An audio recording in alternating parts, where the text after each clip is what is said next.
Well, we've got ourselves a showdown in today's gospel.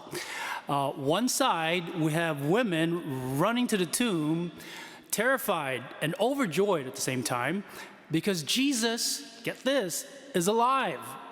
They bump into the risen Lord himself, fall at his feet, and he sends them to proclaim the best news ever. And on the other side of this story, you've got the guards and the chief priests and elders. Well, they saw the same tomb, felt the same earthquake, and instead of bowing in awe, they scrambled to cover it up, dishing out hush money faster than a Vegas casino, if I may say, telling the guards to spread a little alternative fact. Tell people his disciples stole the body. Well, that, my friends, is propaganda, which is different from proclamation. Proclamation happens in the light. It's bold and joyful. It doesn't need a PR team, just an open heart and a mouth willing to move. Proclamation is what happens when truth lights a fire in your bones, and you can't help but shout it out from the rooftops. Propaganda, on the other hand, is when fear makes you twist the truth so you can keep your comfort or your status or your little kingdom built on sand. And let me tell you, we are still living in a world where propaganda is louder than proclamation, sadly.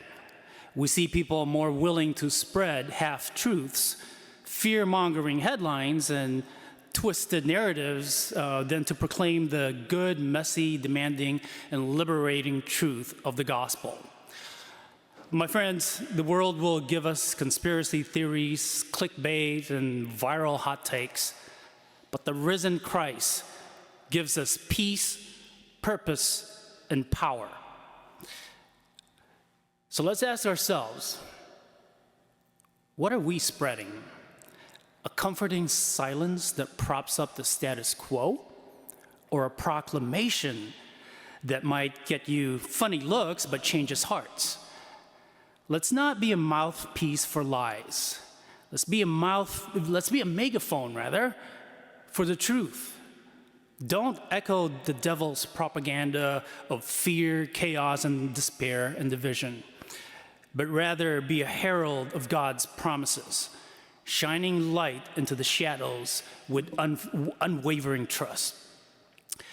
Christ's truth is alive, and the world is in desperate need, not for more spin, but for more witnesses.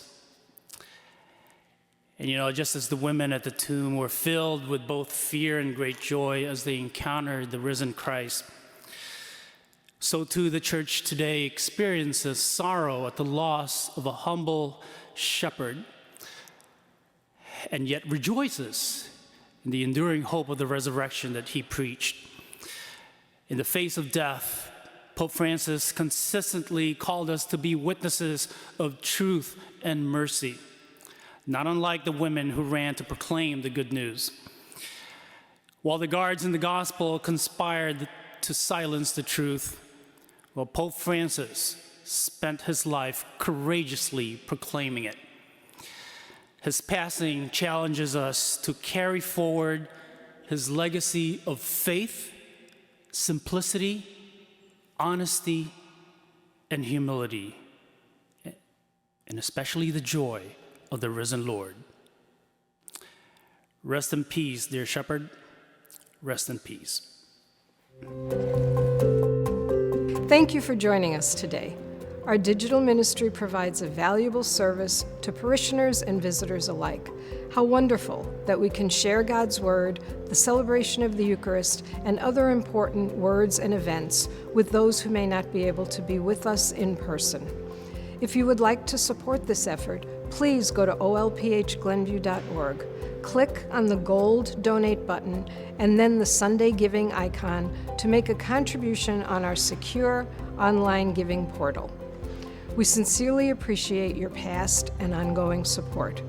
Thank you for helping us continue this ministry. God bless.